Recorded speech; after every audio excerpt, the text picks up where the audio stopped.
Assalamualaikum semuanya. Eh, Kami dari kelompok 5 kelas praktikum 3 ingin memaparkan hasil proyek akhir tugas struktur data yang berjudul Perangkat Voting Online untuk kelas.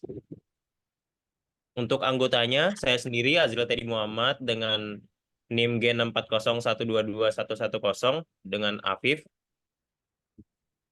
dengan NIM G64012211077 dan Saskia Ananda Zikri G64012211072.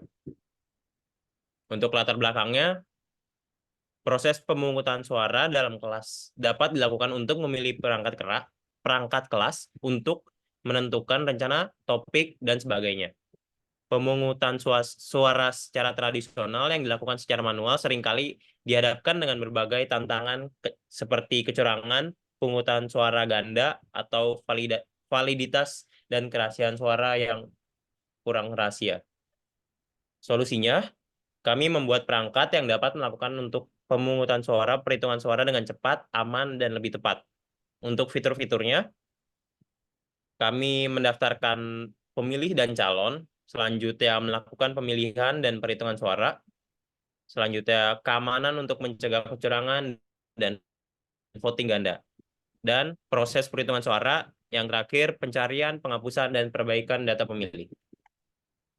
Untuk struktur data yang kita pakai, kita menggunakan struct yang untuk menyimpan atribut pemilih, history voting dan calon, map untuk menyimpan data calon serta nomor vote dan key-nya, list untuk menyimpan history voting yang digunakan dalam koreksi perhitungan suara ketika terjadi penghapusan pemilih, dan yang terakhir kita menggunakan link list untuk menyimpan data pemilih.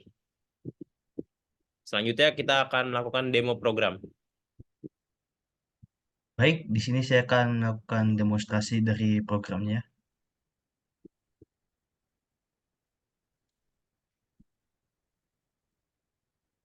Bisa dilihat di sini, pada awal program kita akan diberi pilihan untuk masuk sebagai admin atau sebagai pemilih.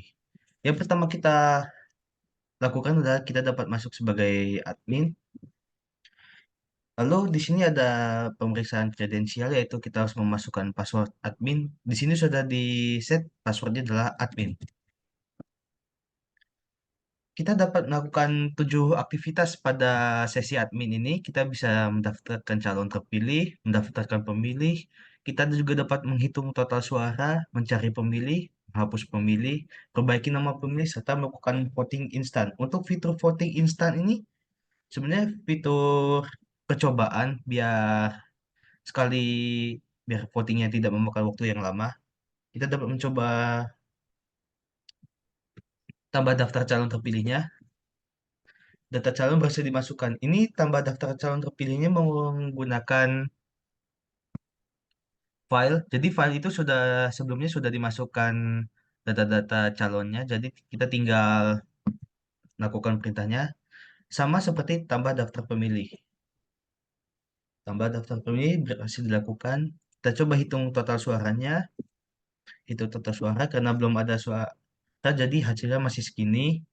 Sekarang kita lakukan pencarian pemilih.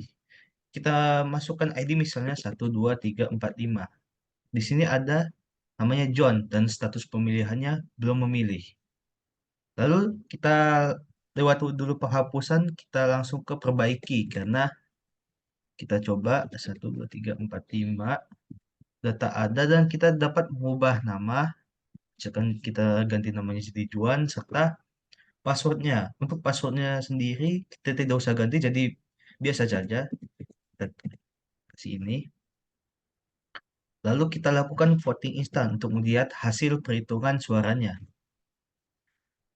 Kita lihat perhitungan suaranya. Di sini bisa dilihat di datanya itu 48 peserta sudah melakukan voting, tapi sebenarnya di dalam tambah daftar pemilih itu ada 49 suara. Jadi kita bisa melakukan tes untuk bagian sebelahnya, yaitu bagian masuk sebagai pemilih.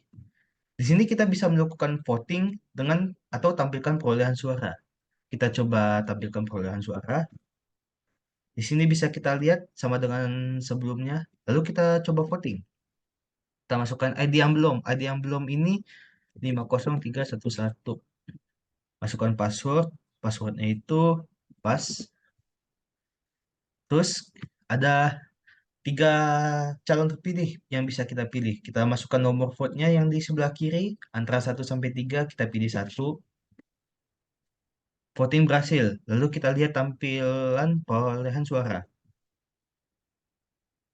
Di sini tampilannya sudah berubah, yang tadi Ridwan berjumlah 15 jadi 16, sementara yang lainnya tidak ada perubahan, dan total suaranya berubah jadi 48 jadi 49.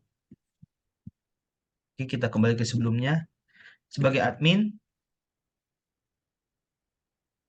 kita lakukan penghapusan pemilihan. Apa yang terjadi kalau misalkan pemilih tersebut dihapus? Pertama kita cari dulu pemilihnya, tidak ditemukan karena emang sudah dihapus. Kita hitung total suaranya. Ternyata total suaranya juga berubah karena kita menghapus pemilih itu dari sistem votingnya. Sistem votingnya hasil pemungutan suara dari peserta tersebut dianggap tidak sah dan dikeluarkan dari sistemnya. Sehingga di sini berkurang Ridwan yang tadi 16 jadi 15 dan total suaranya yang tadi 49 jadi 48. Oke, itu saja untuk demo dari kami. Oke, kita langsung penutupan aja. Itu saja yang dapat kami paparkan untuk pemaparan tugas proyek akhir struktur data kelas P3 kelompok 5. Kurang lebihnya, mohon maaf.